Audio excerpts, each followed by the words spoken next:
Halo dan salam sejahtera, saya Kenny dari Hikayat Tanah. Sekarang pukul 2 pagi. Saya sebelum tidur nak berkongsi sikit tentang pengalaman saya, yang terutamanya untuk ejen hartanah yang baru ya. Ini tentang kenapa saya gagal untuk close deal. Ini untuk saver ya. Dalam kes ni sebenarnya dalam bulan 5 lah. Ini bulan 6, maaf, bulan 4 April kan, saya berjaya close 2 rental saja, dua saver, 2 deal saver. Tapi tempat tersebut kita panggil dia kondominium A, sudah dapat kunci tahun lepas, okey. Dan dapat kunci tahun lepas kan, dah banyak unit yang dah tak ada. Saya masih dapat close 2 daripada sana. Kerana saya ada ada rezeki jumpa dengan owner yang tiba-tiba penyewa tak dapat continue. Lepas tu owner yang nak lama tangguh, lepas baru sekarang nak buat renovation, nak ubah soil, nak jual. Okay, nak sewa. Dan kondominium B, hari ni saya kalah kes ni kondominium B. Yang dua saya close adalah kondominium A. Hari ni saya kalah kondominium B. Yang kondominium baru saya tak pernah pergi langsung. Saya baru masuk minggu lepas. Dan minggu lepas juga kondominium A, saya dapat satu listing, saya pun kalah juga. Ini harga dia semua memang cantik. Dan hari ni saya nak kongsi apa yang saya boleh lakukan dan saya lakukan, dan mungkin apa yang salah silap yang saya boleh betulkan agar ni menjadi pengajaran untuk anda lah, terutamanya yang ejen hartanah di luar sana. Okey, yang pertama kita tengok kes yang saya kalah. Kes ni memang listing dia cantik lah, harga semua berpatutan, tapi saya kalah sebab kunci tu dengan ejen lain. Ceritanya macam ni, saya dah dapat penyewa nak pergi viewing kan. Tiba-tiba penyewa yang sewa tu, tuan rumah kata dengan saya, tiba-tiba penyewa tak jawab telefon, tak jawab WhatsApp. Saya tak tahulah ni tuan rumah yang kata, saya dengar saja. Jadi tuan rumah panggil ejen yang sewa keluar dululah, yang pertama tu. Sebab tarikh tempoh tamat sewa adalah bulan ini, bulan 6 ya, 10 hari bulan 6. Jadi call ejen tu pun kata, ejen tu tahu saya nak buat viewing kan.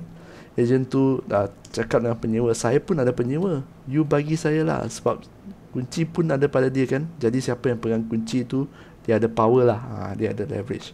Sebab tu saya kalah. Okay. Yang kedua, baru pagi saya buat viewing. Lepas tu pukul 12 saya buat viewing, lebih kurang pukul 8 tuan rumah kata, Kenny tak apalah, saya dah dapat cari penyewa, terima kasih ya. Penyewa tu sewa 2 tahun terus tau. Tak bincang-bincang, sewa 2 tahun. Saya pun tak tahu tuan rumah lebih suka kalau penyewa 2 tahun. Dan penyewa tu boleh masuk bulan ni. Saya dapat penyewa yang masuk bulan depan. Tuan rumah tak nak. Bukan tak nak, tak berapa suka. Sebab dua penyewa ni daripada luar kondominium A. Yang penyewa baru tuan rumah ni tinggal dalam kondominium B. Okey? Kondominium B. Maksudnya penyewa tu memang dah tinggal sana. Ejen pun dah tahu yang unit tu untuk disewa kan. Terus ejen masuk lah. Masuk cakap dengan penyewa sekarang, cakap dengan tuan rumah sekarang, hari ni saya boleh dapat booking. Jadi apa pengajaran di sini? Pengajaran di sini ialah anda sebagai ejen hartanah dinasihatkan untuk fokus. Okay? So, saya kalah sebab saya tak ada ready tenant di tangan. Penyewa yang betul-betul berminat, penyewa yang betul-betul nak close, saya tak ada di tangan. Sebab tu saya kalah. Okay? Tapi akan tetapi saya juga ada cakap dengan tuan rumah, you kenapa tak cakap dengan saya you nak 2 tahun?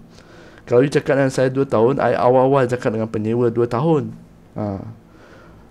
Lepas tu banyak pattern, banyak alasan. Dulu saya memang okey, terima kasih, macam tu saja. Tapi sekarang ni saya akan tanya balik lah. Tanya secara sopan, secara profesional. Kadang-kadang saya pun macam kelakar sikit lah. Jangan terlalu serius. Okay?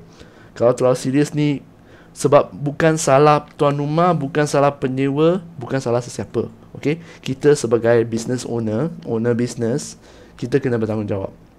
Segala apa keputusan tersebut, kita tak boleh kawal keputusan mereka. Kita hanya boleh kawal diri sendiri. Okay? Tindak tanduk diri sendiri, cara kita buat bisnes mungkin boleh ubah. Jadi apa saya cakap, bos, kenapa you tak bagi saya peluang? Kan saya dah cakap penyewa akan bulan depan masuk bulan Julai, bulan 7. Kalau you nak 2 tahun, you cakap lah 2 tahun saya carikan untuk you. Saya cakap secara apa, macam main-main lah. Tapi saya dalam hati saya memang serius. Dan yang ketiga kan, seterusnya, saya selalu kalau kalah kes kan, saya akan rasa geram tau. Dan memang mood tak baik lah. Jadi dalam emosi ni terganggu kan, kerana saya kalah. Saya tak suka kalah. Tapi kena ubah mindset ni. Ingatnya, kondo B saya tak pernah masuk tau. Saya tak pernah masuk. Dan saya yang sendiri pergi cari listing di sana. Saya baru masuk 1 minggu saja. Berbanding dengan kondo A yang saya sudah ada di sana lebih kurang 2-3 bulan. Pertengahan tu saya terjatuhkan. Lepas tu 2-3 bulan ni baru masuk. 2-3 bulan close. Lepas tu yang ni saya baru masuk 1 minggu, kalah. Apalah.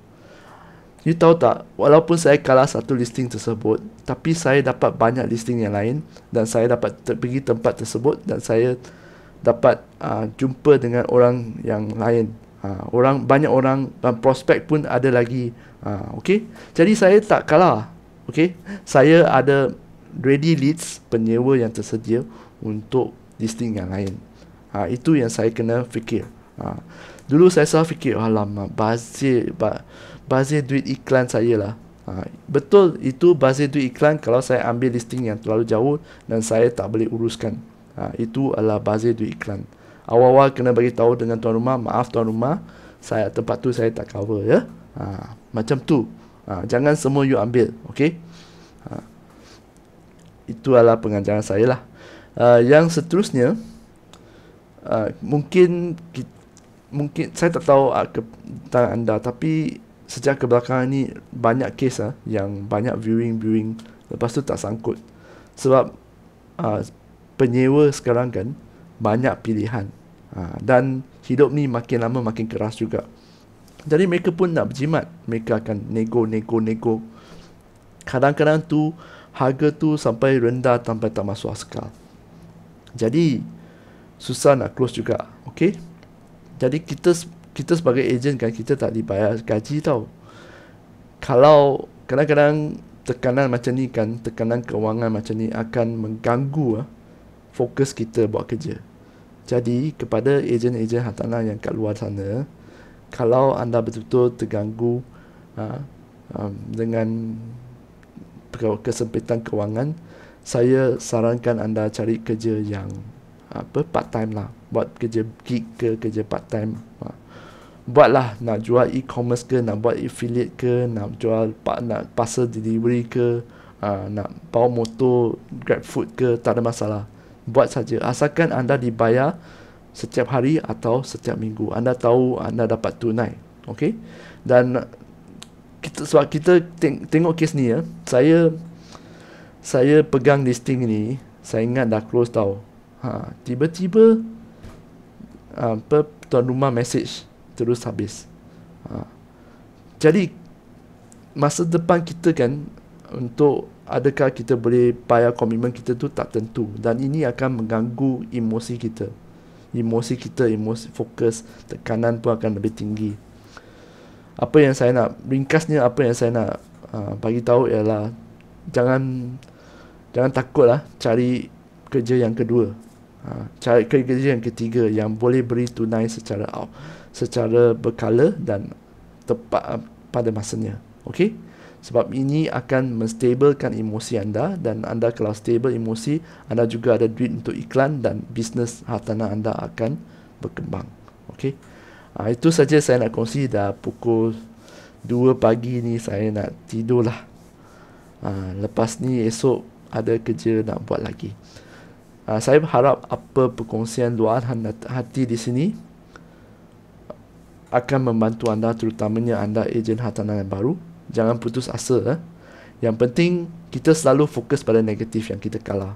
Kita tak tengok dan bersyukur dan menghargai kelebihan sendiri, keberanian sendiri. Kita dah jalan jauh. Kadang-kadang kita nampak alamak, jalan mati. Tapi bila toleh ke belakang, kita dah jalan jauh, kita belajar lebih banyak benda. Okey? Teruskan berusaha. Nama saya Kenny dari Hikayat Hartanah. Dan jikalau anda ada rumah nak jual, beli, sewa, anda boleh klik WhatsApp di bawah dalam comment section. Okey? Kita jumpa lagi di video yang akan datang. Bye-bye.